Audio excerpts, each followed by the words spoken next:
Hi everyone and welcome back to Still Sassy. Today we're diving into a topic that's incredibly important but often overlooked, and it's loneliness in people over 50 and women in particular. Sadly, loneliness in our age group has increased a lot in recent years and is continuing to do so.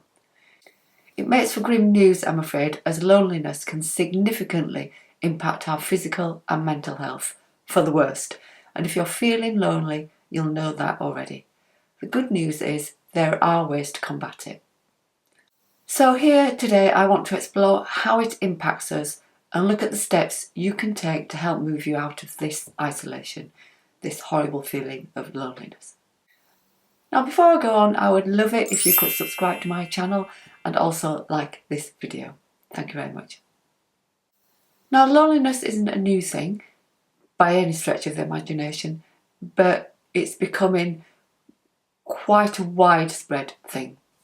Now I've got some experience of this, mainly due to circumstance. The house that I live in now is my 10th move since moving out of my hometown. And I never really moved just to the street next door or the town next door. I moved miles and miles. So every time I moved, I went away from any of the friends that I'd made, certainly family who I left behind years ago in a different part of the country. And it was tough to start again every time I moved. And particularly as I've got older, because it was 4 years last time I moved into this house, and that was tricky, and some of the moves before that had been tricky because I was getting older. The first move that I made, and probably the second, when I had my son as a young child, it was easier because you had a ready-made circle of people to mix with, the other mums at the school, the work that I was doing. It was different, although still tricky when I moved back then, but certainly now I'm in my 50s, it is much harder to start again when you find yourself feeling very lonely. Now, not everybody will feel lonely because they've moved miles and miles from their family or friends. You can feel lonely for all sorts of reasons. And I think the world around us and the way that the world is changing and how we're doing more online, and then there's been pandemic, it's just got to the point where people have become more and more isolated. And you know, not everybody lives in their family anymore either. People are moving away, kids go off to university, don't come back, and it all adds into this boiling pot of loneliness that a lot of people are feeling. For instance, did you know that around 37% of women aged 50 to 64 report feeling socially isolated? That's a significant number and slightly higher than compared with men in the same age group. It's true that loneliness among older adults has been recognised as a public health crisis with serious health implications.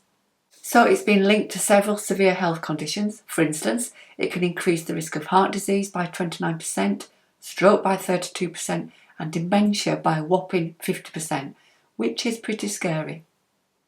It's also associated with weaker immune systems, higher blood pressure, and worse chronic illnesses. On the mental health side, loneliness can double the risk of developing depression and anxiety. And I think now that's what a lot of us are dealing with. Loneliness has been compared to smoking, obesity, and lack of exercise in terms of premature deaths. Phew, that's a lot, isn't it? And to be honest, being lonely just isn't pleasant. We are supposed to be social beings, not cooped up on our own. And anyway, being lonely really sucks.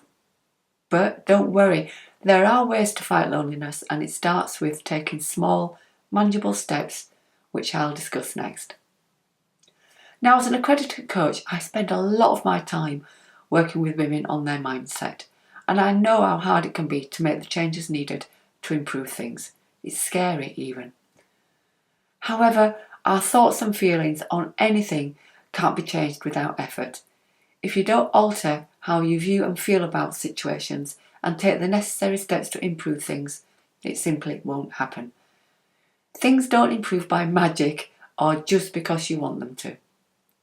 So please start now. If loneliness is an issue for you, make a promise to yourself while you're watching this video to do something about it today. So here are my tips for finding the confidence to tackle loneliness head on. Now the first one is to accept your feelings without judgment. Understand that loneliness is a common human experience and it's okay to feel this way sometimes. Be kind to yourself just as you would be to a friend going through the same thing. Don't dismiss it, however. Just because it's common doesn't make it any less serious. Often with these things, just acknowledging that it's happening is a big first step. So do that. Just agree with yourself that yes, you are lonely and you need to do something about it. That is definitely the first place to start. And then the next thing is to set manageable goals. For example, aim to call a friend once a week or attend one community event a month. Maybe you could invite your neighbour out for a chat. Gradually increase your social activities as you become more comfortable, but make sure you're pushing yourself to do something every day. So what could be useful here is to make a list of the things that you are going to do to help with your loneliness situation, and then just plan them so that you've got a really easy thing to do today, slightly more difficult tomorrow, slightly more difficult the day after that, and just progress that way. But it could take them weeks for you to get from where you are now to feeling that you've come on and attacked your loneliness. But if you don't take those small steps, you'll never get to that point. It really is confidence, building on confidence, building on confidence. This could take quite some time to crack. It's not going to work overnight, but just praise yourself for every single step taken, because that's a step closer to ditching this loneliness. Next, I want you to reflect on your past experiences and identify your strengths. Recognising what you're good at can boost your self-esteem, which is always good in situations like this. Use these strengths of yours to engage in activities that you find interesting and or are good at. Anything is easier to overcome if you tackle it with something that you enjoy doing. If you choose something that you're not good at or don't find interesting, then you're not going to want to do it and you're not going to carry on the minute it starts to feel uncomfortable. So choose wisely. Choose something that you're really going to enjoy. Now, my next step is to don't hesitate to seek professional help.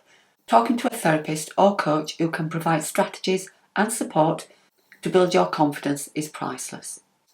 Joining support groups can also be empowering, as you'll be sharing experiences with others facing similar challenges and probably making friends too. Now next, self-care is essential. For a start, regular exercise can improve your mood and energy levels. We already know that. But being lonely can make you feel very glum, which in turn saps your motivation to do stuff. But it's important to ensure you get enough sleep, eat well, and take care of your physical health. Don't underestimate how much these can impact your mental well-being and confidence, and that's what you need to start putting loneliness behind you. Next, challenge your negative thoughts and replace them with positive affirmations. Keep a journal and write all the things down that are good about your life, the things that you enjoy, the things that you do well, and when you feel your confidence waning, take a look back over it. It's a really simple exercise, but you'd be amazed how much it helps. It will shift your mindset to one that's more positive. Now next, you need to take risks. Step out of your comfort zone by taking small social risks, like joining a small book club or attending a local coffee meetup. You're going to need to embrace discomfort as a part of growth. Each step outside your comfort zone makes the next step much easier. You may also find a group nearby that's on a mission to help with this issue, so look out for those too. So those are my tips to encourage you along this path. Now I just want to touch on how things can and will get worse if you don't tackle loneliness. For instance, you might find that you simply don't want to engage with anyone. You may become too used to your own company and no longer see what's happening to you as a problem. You may stop leaving the house at all. A common issue right now is people planning things, maybe seeing friends or going to a workshop, for instance, and then cancelling just beforehand. We are basically losing confidence and are in a downward spiral, afraid to push ourselves out of our comfort zone. Our house becomes our one and only safe place, or at least that's how it feels, and we convince ourselves that that's okay, but sadly it's not. Remember, overcoming loneliness is a journey, and each small step can lead to significant improvements in your life. You have the strength and ability to build a more connected and fulfilling life. You just need to go out there and grab it. Now, I would love it if you could share your thoughts or any tips you have in the comments below about loneliness. Let's support each other in this journey towards connection and well-being. We're all going to feel much better for it. Thanks for listening, and I'll see you in the next video.